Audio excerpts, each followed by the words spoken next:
I think it's safe to say that the Liberty are currently running the full court press to try and get Caitlin Clark. Fans spotted something, and it wasn't subtle, so the Fever Brass had better have been watching even though Caitlin Clark didn't participate in the All-Star game.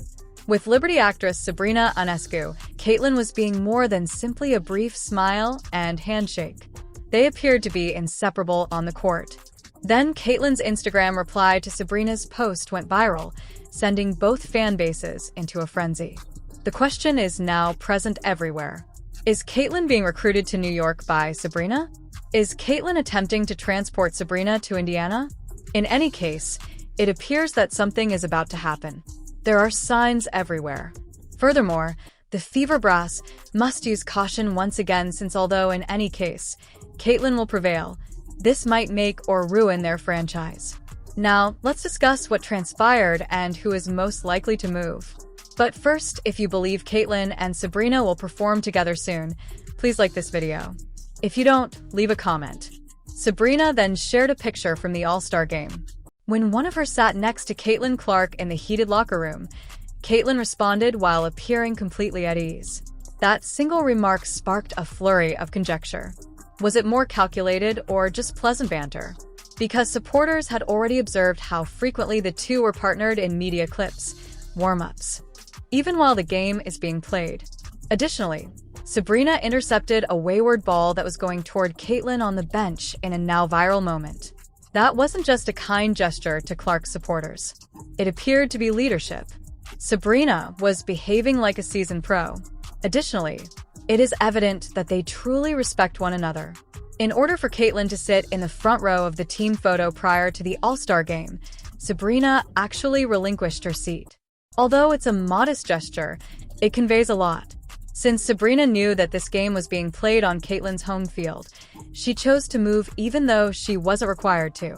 More significantly, the venue was sold out because of Caitlin. Ego was not the issue. It involved admitting what Caitlin means respect to the league at this moment. Furthermore, that wasn't the first time. Sabrina didn't criticize Caitlin when she scored 32 points against the Liberty earlier this season, including the now famous 3 long bomb sequence. She offered no justifications. She was proud of her influence. She obviously has a long range and a really outstanding shot-making ability, especially considering that she has missed a few games. And so, obviously, personally, I'm thrilled to see her back on the court in good health and spirits because, well, it's important for them, but just for her own sake, I'm glad she's back. Respect and her personal happiness that Caitlin was back and playing well were the main factors. She understood the significance of that for the game as well as for Caitlin. Sabrina is business savvy. She is aware of tradition. She has a broad perspective. And because she hasn't just shown respect, that will matter in a moment. This season, she has also helped Caitlin get through her injuries.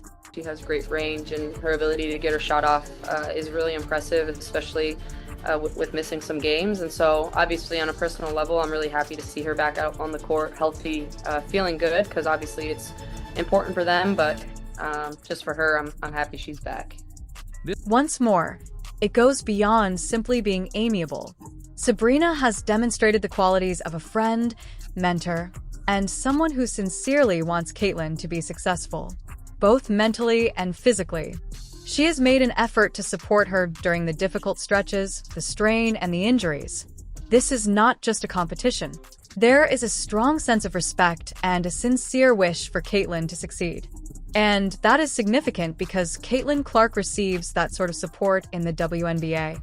It isn't always assured. How likely is it that Sabrina will join the Fever in light of everything mentioned above? There are various perspectives on this, though. First and foremost, Sabrina will have unrestricted free agency at the end of the season, meaning she is free to select where she wants to play. She is among the league's best players. She will receive offers. She will have power. Additionally, there might never be a better time for Indiana to make a move, both tactically and financially, given that the salary limit is expected to increase and Caitlin is still bound to a rookie contract. The stars are aligning in that regard. This is where things become even more intriguing. Sabrina is aware that she will be performing alongside a superstar in Indiana as long as Caitlin Clark is present. Not only on the court, but also in terms of media coverage, attention, and cultural influence. Take a peek at Sophie Cunningham's situation. In support of Caitlin, she defeated JCS Sheldon, and her profile took off. Headlines, endorsements, and more than 1 million new followers in a few days. That's the strength of supporting Clark. To be clear, Sabrina is not concerned with money or influence. She has significant sponsors already. She wears a distinctive pair of shoes. She is not in pain. However, this might be a once-in-a-lifetime opportunity to work with the WNBA's Michael Jordan during both of their heydays. It's accurate. Sabrina could remain in New York and most likely compete for a championship each year. She has access to the league's largest media market, a tried-and-true system, excellent coaching, and a strong front office. It's secure. It is steady. It functions. Here's the problem, though. When it comes to legacy, there is nothing like winning with Caitlin Clark. If Sabrina, she won in New York, and WNBA fans will remember her. Everyone will remember her if she prevails in Indiana, because things are different. The spotlight comes when you win alongside Caitlin. The effect is amplified. The occasion transcends basketball. Naturally, though, there is more to this. I mean, obviously we're good friends. Like, I've been able to talk to her a lot kind of through this, process. And honestly, I've kind of went through something similar in my career. My first year I didn't play due to injury. And then second year I had like 3 to 4 soft tissue injuries that I was dealing with. And it's kind of, you look back and it's a blessing in disguise because you're able to just learn and grow and, understand it's all part of your journey, and you just got to, continue to figure out what you need in a pro career. And so, just trying to be that kind of soundboard for her and that voice, having gone through something kind of similar, and, knowing obviously it's really unfortunate that we don't have her, but she means a lot more to the game than just showing up and playing. And I think you're able to see that with just the excitement in Indy right now, regardless of if she's playing or not. However, that raises the possibility that we have been interpreting this incorrectly. What if Sabrina isn't the one moving? What if it's Caitlin who is going to New York? People are insinuating that Caitlin Clark could potentially be recruiting her to Indy too, based off this comment right here, looking real natural in the locker room. I don't think Caitlin Clark's recruiting her. I believe that Caitlin Clark is definitely getting recruited, bro. Sabrina Ionescu is the A side. Look, whenever you're the A side in an argument, you don't have to go to the B side. Sabrina Ionescu already won a championship in New York. She already have proven herself in New York. There's no reason whatsoever for her to come to Indy, bro. The irony of this situation is that Caitlin is the one going to New York. There's some smoke here, to be honest. Although Caitlin and Sabrina's amicable interactions are evident, there is more to it than that. There have been indications that perhaps a discussion is already taking place behind the scenes. I'm telling you right now, a lot of Indiana Fever fans is not happy with all of this. Typically, these are the people that's from Indy, which I respect that. I respect their opinions. They're not happy entertaining these little woes they're having all over the internet with none other than Sabrina and Caitlin. Well, I'm here to tell you, they gonna have to keep entertaining it. Following their game versus the Fever, Caitlin had a lengthy chat with the Liberty coach and a number of players. It was difficult to ignore the atmosphere as she lingered, spoke, and smiled. Everyone appeared at ease, amiable, and familiar, and Aaron Kane, Caitlin's agent, was indeed present. To be honest, this took place prior to the CBA discussions, thus some blamed it on all-star coordination or a league business. Perhaps it was just timing because the game was in New York and her agent is based there. Nevertheless, there has been a noticeable difference between Caitlin and the Liberty this season. There has been a noticeable sense of respect. Caitlin even exchanged for Sandy, their head coach in the All-Star draft, Brondello. Additionally, if you recall that step-back three that went viral earlier in the season, Caitlin had an affair with Breanna Stewart. Sandy's backdrop clapping was genuine excitement rather than passive, polite applauding. That's not insignificant. Just pay attention to Sandy when she is asked if Caitlin will assist as coach during the All-Star game. We got Sabrina, we got the agent, we got Stewie, we got Caitlin Clark looking like I ain't seen her this happy all year. Right here. I ain't seen her. And look at Sandy. Sandy's grinning with her hand on Caitlin's shoulder. No ego is present. She is disappointed that Caitlin will not be playing, but she is prepared to let her essentially take over and assures the supporters that she will play a significant role in the game. That's known as prioritizing the game and the supporters. All things considered, Caitlin is obviously liked by important Liberty members. They hold her in high regard. They are aware of her significance to the sport. And it's encouraging because open support like that hasn't been common in the WNBA. It might be due to the size of the New York market. Even without Caitlin, they have a good fan base. They are not uneasy. They are champs. If you agree, please let me know in the comments. Thus, for some fans, the conversation watching the Liberty Fever game was more than just a passing fancy.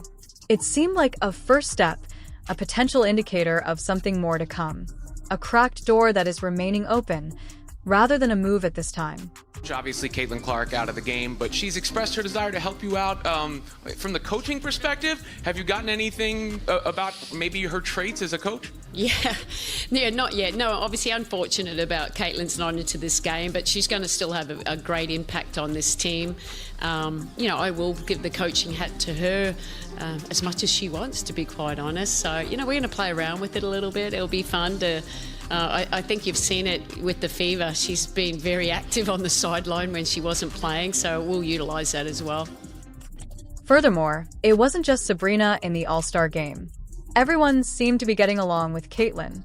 But this is how it starts in sports. This is how it starts in the NFL. This is how it starts in the NBA. When you start seeing the wheels in motion, there's signs. There's signs before eventually a player gets traded, a player eventually marks their next destination. Caitlin was even having fun with Ellie, the Liberty's mascot. It was slight, but once more, it only strengthened the feeling that something was about to happen. But let's face it now. What is the likelihood that Caitlin Clark would relocate from Indiana to New York? This is the truth. Caitlin has 2 more years left on her current contract. There is a chance that the Fever won't work out in her 4th year, but really, how likely is that to occur? She has increased ticket sales, merchandise sales, media deals, the franchise's value, and everything else. In no situation does Indiana simply let her go. Caitlin can only depart before that window if she insists on a swap. Look, this season has been tumultuous. The roster changes have been erratic. Not all of the signings have been successful. The coaching is still very much up in the air. So, yes, there is conversation. She might make a move if nothing changes, if the franchise doesn't start assembling a strong contender around her, and if she continues to bear this much weight with this little shield. Suddenly, those Liberty exchanges no longer appear to be so informal. They begin to appear strategic. And since Caitlin Clark is a once-in-a-lifetime chance to build a business, the Fever had better start paying attention. Full court press is on. Because again, inseparable from Sabrina the whole weekend. Sandy Brondolo, the stuff that Sandy Brondolo has been saying towards Caitlin Clark, it has been big, and you're seeing the New York Liberty doing everything they can to at least make it seem like they at least want Caitlin Clark. The Fever need to grasp something quickly. Due in part to the way the Fever have prioritized and managed Caitlin, she would be an incredible rock star in New York, with half of the fan base following her. This is more than just the X's and O's. The league has a tendency to minimize Caitlin's achievements or minimize her influence, wherever feasible. Additionally, it takes place inside the Fever. In one recent instance, Stephanie White was questioned about Caitlin Clark's SP for Player of the Year. She's the biggest sports star in basketball. One could argue, okay, LeBron's hanging around. If you want to say LeBron, fine. Steph, okay, she's in the top 3 with Steph and LeBron and in the WNBA, you better take a drone. I mean, you better pull back from 50,000 feet and see all the picture of what's going on right now. Why couldn't she just state that she is an incredible player, had a fantastic rookie season, and made a significant contribution to this league and our company in a short amount of time? In order to ensure that we are not overlooking the achievements of others, she must instead mention Sue Bird and Breanna Stewart. It is simply astounding. However, common sense dictates that the Fever front office is much more likely to change the roster, fire the coach, and take any necessary action before even considering allowing Caitlin Clark to depart if it ever comes down to it. The Liberty could not provide a trade package that would justify it, after all. Not even close. However, I wouldn't be surprised if the president of the Fever had the guts to adopt a "this organization is bigger than one player" strategy after hearing her remarks prior to the season about creating a brand similar to Apple. It would be the most foolish move in the history of sports. However, anything is possible if the greatest hockey player of all time and one of the best basketball players alive can be traded while still in their prime, especially when egos are at play. What then is likely to occur? This offseason, there will be significant activity soon. Additionally, the Fever will initiate contact if they are astute. They ought to pursue Sabrina. From a basketball perspective, excellent fit. Off the charts in terms of league marketing. We have already witnessed it from the perspective of personal chemistry. Caitlin and Sabrina, the Splash Sisters, with Aaliyah Boston serving as the paint anchor. That team is capable of winning a championship. However, the fact that she would be abandoning something that is obviously effective makes it a greater risk for Sabrina. There are too many liberties. They are ready to compete each year.